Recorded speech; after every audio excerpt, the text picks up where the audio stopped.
Saudara-saudara, Petrus adalah wajah kita masing-masing. Kita pikir masalah kita udah selesai. Kita pikir doa kita udah dikabulin nih. Kita pikir semuanya udah beres nih. Tapi ketika nanti mulai muncul ancaman lagi, kok bukannya percaya malah takutnya balik lagi, tenggelam lagi. Salam damai sejahtera saudara-saudaraku yang terkasih, pencinta firman Tuhan. Berjumpa kembali dengan Bible Learning with Father Joseph. Saudara-saudaraku yang terkasih, saya punya satu lagu untuk Anda semua. Lagu yang kemarin ketika saya dengar untuk pertama kali, aduh Tuhan, kok lagu itu adalah rema dalam hidup saya saat ini.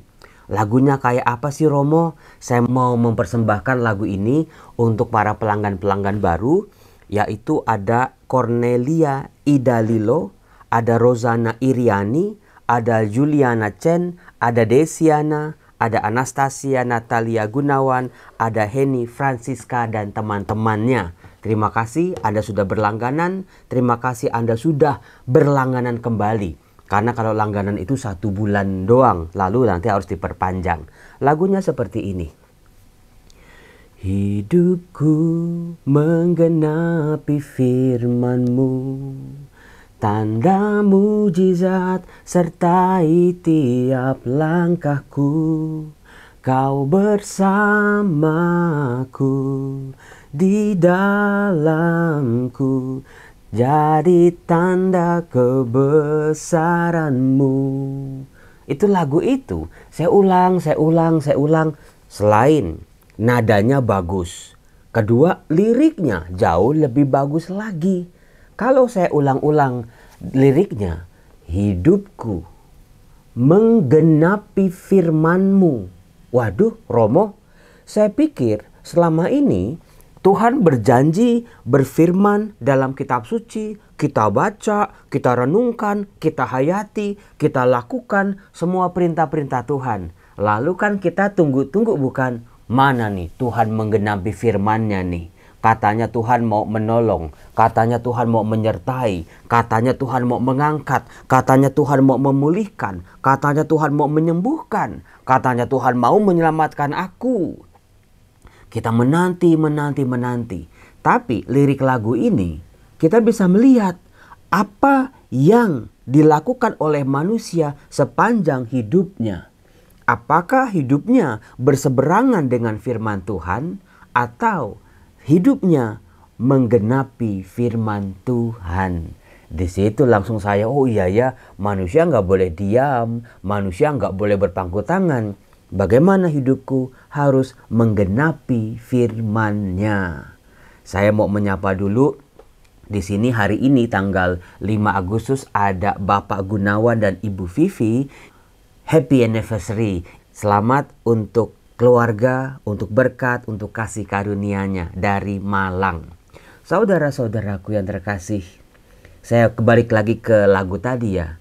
Hidupku menggenapi firman-Mu. Kita nyanyi bareng-bareng. Tanda mujizat sertai tiap langkahku. Tanda dan mujizat menyertai setiap langkahku. Jadi kalau aku berjuang untuk menggenapi firman-Nya Tuhan, kalau Tuhan mengajak aku untuk mengampuni, aku akan berusaha supaya firman Tuhan itu tergenapi dalam hidupku. Maka aku harus mengampuni. Mengampuni itu beda dengan melupakan. Kemarin di Instagram Ibu Cun saya melihat mengutip kata-kata yang sangat indah. Mengampuni itu bukan melupakan, tetapi tetap mengingat tapi tanpa rasa sakit. Remembering but without pain. Waduh, bagus sekali itu. Supaya ketika kita mengampuni, karena Tuhan minta kita mengampuni, mengingat lagi, oke, namanya juga manusia, tapi aku masih ingat semua Romo. Sekecil apapun tiap detik, perasaan luka-lukaku di masa lalu, aku ingat Romo. Tapi sekarang aku ingat, aku kenang, tapi udah nggak ada rasa sakit lagi dalam hatiku. Cakep nggak? Terus kemudian, kau bersamaku di dalamku, jadi tanda kebesaran-Mu. Waduh Romo, itu kan janji Tuhan mau menyertai kita. Tapi kalau Tuhan menyertai kita, cuman di samping saja, dan kita seringkali juga nggak sadar, kita seringkali juga lupa, harus dilengkapi. Engkau di dalamku. Wah, itu dia. Penyertaan Tuhan harus disadari. Penyertaan Tuhan harus betul-betul dirayakan setiap hari dengan doa, baca firman, perayaan Ekaristi, dan hidupku jadi tanda kebesaran Tuhan. Terima kasih setiap orang yang melihat hidup kita, melihat karya kita, mereka langsung memuji, Tuhan itu baik, Tuhan itu ajaib, Tuhan itu luar biasa. Yuk kita nyanyi bareng-bareng lagi yuk. Hidupku menggenapi firman-Mu, tanda mujizat sertai tiap langkahku. Kau bersamaku, di dalamku, jadi tanda kebesaran-Mu. Amin, amin, amin, amin. Saudara-saudara, kenapa Romo Yosef nyanyi lagu itu berkali-kali ini? Karena bacaan-bacaan hari ini berbicara persis seperti itu. Ketika bacaan pertama masih di kitab Bilangan ya, bab 12. Ini salah satu bagian dari kitab Bilangan yang sering kali saya bawa dalam pengajaran-pengajaran saya, terutama ketika saya memberi seminar tentang feminis biblis. Karena muncul di situ tokoh Miriam dan Harun, ada Musa, kemudian juga ada Allah dan ada seluruh orang Israel. Kemudian nanti dalam bacaan Injil dibacakan Matius bab 14 ayat 22 sampai 36. Bagaimana waktu itu gelombang dahsyat menghantam perahu para murid Yesus. Ketika mereka hampir hancur, hampir karam, Yesus muncul berjalan di atas air. Lalu kisahnya Anda tentunya masih ingat bukan? Bagaimana para murid binasa muncul, tokoh Petrus masuk ke dalam air dan juga bisa berjalan di atas air bukan? Bagaimana Tuhan menyertai.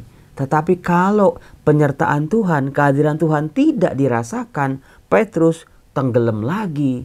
Maka kebersamaan kita sama Tuhan harus betul-betul bawa masuk. Tuhan kau hadir dalam diriku. Seperti lagu tadi. Nah, saudara-saudara, di Bilangan bab 12 dikatakan begini. Miriam dan Harun. Saya bagi penonton Bible Learning yang lama sudah tidak perlu lagi menjelaskan siapa ini Miriam. Tokoh perempuan kok tiba-tiba muncul. Miriam adalah kakaknya Musa. Nah, ketika Musa dipilih oleh Allah untuk memimpin bangsa Israel, ternyata Allah berbicara kepada umatnya tidak hanya kepada melalui Musa saja, tapi juga kepada Miriam dan Harun. Ketiga-tiganya menjadi perantara antara Allah dengan umat Israel. Nah, setelah sekian lama berjalan, Miriam dan Harun menaruh syak atau jengkel atau sebel atau mau menjatuhkan Musa. Bayangin coba. Menaruh syak terhadap Musa karena wanita Kus yang diperistrinya. Ini dia akar perkaranya ini. Allah sendiri mengatakan jangan umat Israel ini mengambil perempuan dari perempuan-perempuan asing. Kemudian Musa sendiri juga memerintahkan itu kepada umat Israel. Jangan kamu mengambil istri-istri dari perempuan-perempuan asing selama perjalanan di padang gurun. Tapi Musa sendiri, Musa sendiri memperistri perempuan dari Kush, perempuan asing ini. Nah, apa yang terjadi? Memang Musa telah memperistri seorang wanita dari Kush. Kata mereka, benarkah Tuhan bersabda dengan pengantaran Musa saja? Bukankah ia juga bersabda dengan perantaraan kita? Nah, itu dia. Jadi dari sini kita dapat informasi nih. Allah bersabda kepada umatnya melalui Musa, melalui Harun, dan juga melalui Miriam. Nah, yang dilihat oleh Miriam dan Harun, kenapa kok Tuhan diam aja? Kenapa kok bangsa Israel kok diam aja? Musa melakukan sebuah pelanggaran sebetulnya. Maka Miriam dan Harun mau menjatuhkan Musa waktu itu. Waduh Romo, kayak politik aja ya Romo. Saudara-saudara, dalam pelayanan kita, seringkali manusia jatuh dalam posisi mencari siapa yang paling penting, siapa yang paling hebat, siapa yang paling berpengaruh, siapa yang paling banyak pengikutnya, siapa yang paling dielu-elukan, siapa yang paling banyak mendapat jempol, siapa yang paling banyak didengerin. Hati-hati. Karena ini racun dalam pelayanan. Toksiknya di sini. Ketika setiap pelayan, pewarta, mau cari panggung, mau paling unggul, merasa paling hebat. Sampai-sampai berkompetisi yang satu dengan yang lain. Padahal si A mewartakan firman Tuhan, memberi kesaksian tentang kebaikan Tuhan. Si B juga sama, mewartakan kebaikan Tuhan dan mewartakan firman dan sabda Tuhan.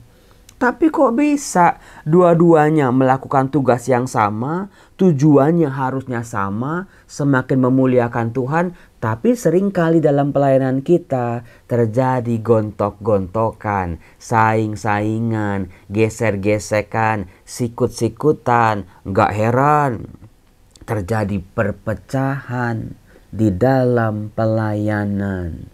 Gelepak-gelepok, gelepak-gelepok Romo. Ini kan baru aja terjadi Romo dalam hidup saya nih Romo. Saya dimaki-maki Romo. Saya difitnah Romo. Saya diomongin dia enggak-enggak Romo. Dianggap menjatuhkan, dianggap saing-saingan, dianggap pengkhianat dan lain sebagainya. Gak usah umat beriman. Saya pun setiap hari digodanya kayak begitu.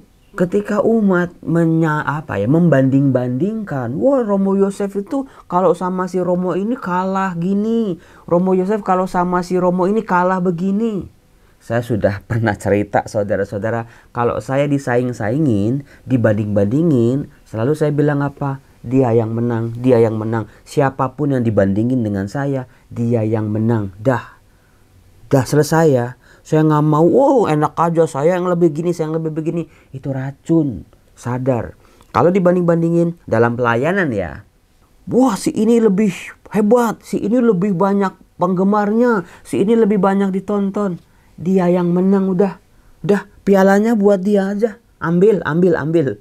Tapi dengan tulus, nggak boleh sampai berengut-berengut gitu ya. Buat saya sih dalam pelayanan gak perlu ditunjukin siapa-siapanya, tapi saya hanya fokus pada pelayanan sabda, pada apa yang saya lakukan dari sabda ini. Ada begitu banyak hal yang di luar kamera yang sudah saya lakukan, yang gak ada di medsos, gak ada fotonya. Yang saya lakukan, saya lebih fokus ke situnya daripada ribut sama orang, marah. Orang yang dibandingin aja juga nggak tahu apa-apa. Kadang-kadang umatnya juga sih suka begitu-begitu. Nah, itu yang terjadi, sedikit meracuni Miriam dan Harun pada waktu itu. Maka dikatakan hal itu didengar oleh Tuhan. Adapun Musa, dia itu seorang yang sangat lembut hatinya, melebihi siapapun di atas bumi. Lalu tiba-tiba bersabdalah Tuhan kepada Musa, Harun dan Miriam, keluarlah kalian bertiga ke kemah pertemuan. Nah itu dia. Mereka ini sama-sama melayani, tapi yang satu mungkin bikin salah, terancam perpecahan ini. Kalau mereka bertiga pecah saudara-saudara, pecah kongsi, saling gontok-gontokan, saling saing-saingan. Ini umat Allah yang besar jumlahnya itu di padang gurun, bisa semuanya kacau balau. Keluarlah kalian bertiga ke kemah pertemuan. Maka keluarlah mereka bertiga, lalu turunlah Tuhan dalam tiang awan berdiri di pintu kemah itu, lalu memanggil Harun dan Miriam. Dan mereka berdua tampil, lalu bersabdalah Tuhan, dengarkanlah sabdaku ini. Jika di antara kalian ada seorang nabi, maka aku Tuhan menyatakan diriku kepadanya dalam penglihatan. Aku berbicara dengan dia dalam mimpi. Bukankah demikian halnya dengan hamba-Ku Musa yang setia di seluruh rumahku? Dengan Musa aku berbicara berhadap-hadapan, terus terang, bukan dalam teka-teki. Dan ia telah melihat rupa Tuhan. Nah itu dia. 3 orang ini dipanggil, tapi ingat Musa berada di posisi di mata Tuhan. Musa lebih luhur, bukan di mata manusia. Itu yang penting. Bagaimana kalian sampai berani menaruh syak terhadap hambaku Musa? Jadi Miriam dan Harun dimarahi sama Allah. Sebab itu bangkitlah murka Tuhan terhadap mereka. Tuhan meninggalkan tempat itu dan tiang awan naik dari atas kemah. Pada saat itu Miriam tampak kena penyakit kusta, kulitnya menjadi putih seperti salju. Nah karena mereka itu jahat sih sama Musa. Memang Musa salah, tetapi mau digulingkan sama Miriam dan Harun. Maka Miriam kena kusta. Dalam seminar-seminar saya kalau berbicara soal feminis biblis, yang salah 2 orang, Miriam dan Harun. Yang menaruh syak Miriam dan Harun. Yang mau menggulingkan Musa, Miriam dan Harun. Tapi yang dihukum sama Allah cuma Miriam. Dihukumnya kusta doang, Harunnya tidak. Nah makin mendidih-didih nih. Biasanya ya kalau kita jadi Miriam ya, nah gimana? Waduh gitu. Sering terjadi dalam pelayanan, bukan? Gak adil katanya. Ketika Harun menoleh kepadanya, tampaklah olehnya bahwa Miriam telah terkena kusta. Saudara-saudaraku yang terkasih, banyak orang membaca kisah ini, wah Allah ternyata gak adil ya. Miriam kena, Harun harusnya kena juga dong. Dua-duanya kok yang salah. Tapi lihat, kenapa Harun tidak kena? Ini dia. Harun lalu berkata kepada Musa, ini sebetulnya masing-masing diberi tugas. Tugasnya gak perlu sama, kadang-kadang berbeda. Ah Tuhan, ah Tuanku, janganlah kiranya dosa ini ditimpakan kepada kami. Dalam kebodohan kami telah berbuat demikian. Janganlah kiranya Miriam ini dibiarkan sebagai anak gugur, yang pada waktu keluar dari kandungan sudah setengah busuk dagingnya. Lalu berserulah Musa kepada Tuhan, ya Tuhan, sembuhkanlah kiranya dia. Mengampuni. Ingat lagi, tapi tanpa rasa sakit. Itu maksudnya.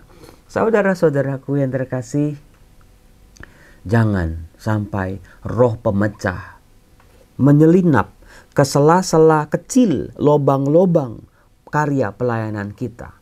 Tetaplah berfokus pada apa yang menjadi tugas perutusan kita. Fokuslah pada karya pelayanan kita untuk memuliakan Tuhan. Bukan untuk memuliakan diri kita sendiri, apalagi mengambil keuntungan-keuntungan termasuk keuntungan material dalam pelayanan. Itu jangan. Itu si jahat paling tahu bagaimana cara menghancurkannya. Belajarlah dari kisah ini. Nah, kemudian saudara-saudara, kita bisa melihat bagaimana si Romo kalau pelayanan itu bisa murni, bisa dijauhkan dari perpecahan. Belajarlah dari bacaan Injil hari ini. Bagaimana perahu para murid sudah beberapa mil jauhnya dari pantai, diombang-ambingkan gelombang karena angin sakal. Kira-kira jam 3 malam datanglah Yesus kepada mereka berjalan di atas air. Siapa yang kalau jam 3 malam suka bangun? Saya. Saya selalu bangun karena saya ke WC. Kalau jam 3 pagi, jam 3 malam bangun berdoa. Tuhan Yesus mendatangi para muridnya. Melihat dia berjalan di atas air, para murid terkejut dan berseru, "Itu hantu!" Waduh, ya dalam kekacauan, dalam bahaya, Tuhan aja dibilang hantu. Dan mereka berteriak ketakutan. Tuhan Yesus menyapa mereka, "Tenanglah, aku ini, jangan takut." Ketika pelayanan kita diombang-ambingkan oleh kesibukan kita, keuangan kita, oleh ketidakberdayaan kita, oleh fitnahan orang lain, oleh cemoohan orang lain, penilaian orang lain, sehingga pelayanan kita goyang nih. Pengen berhenti rasanya nih melayani, pengen berhenti nih berbuat baik. Tenanglah, aku ini, jangan takut. Fokus pada Tuhan.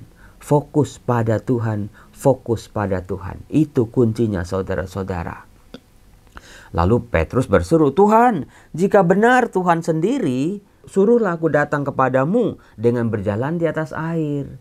Petrus tuh memang si batu karang ya. Nggak langsung percaya, malah nyuruh Tuhan, meragukan Tuhan. Ini Tuhan apa betul nih? Kalau betul, coba suruh aku berjalan di atas air. Lalu Yesus, "Datanglah, ayo datang." Petrus turun dari perahu, berjalan di atas air mendapatkan Yesus. Waduh, luar biasa. Satu-satunya Rasul Yesus yang bisa berjalan di atas air karena Tuhan Yesus ya. Karena rasa percayanya, itu namanya Petrus. Tetapi ketika dirasakannya tiupan angin kencang, waduh, angin dan taufannya masih ada nih. Petrus menjadi takut dan mulai tenggelam lalu berteriak, "Tuhan, tolonglah aku." Tapi lagi-lagi Tuhan Yesus segera mengulurkan tangannya, memegang dia dan berkata, "Orang yang kurang percaya, mengapa engkau bimbang?" Saudara-saudara, Petrus adalah wajah kita masing-masing. Kita pikir masalah kita udah selesai. Kita pikir doa kita udah dikabulin nih. Kita pikir semuanya udah beres nih. Tapi ketika nanti mulai muncul ancaman lagi, kok bukannya percaya malah takutnya balik lagi, tenggelam lagi. Saudara-saudaraku yang terkasih, Engkau bersamaku, di dalamku, itu menjadi sangat penting.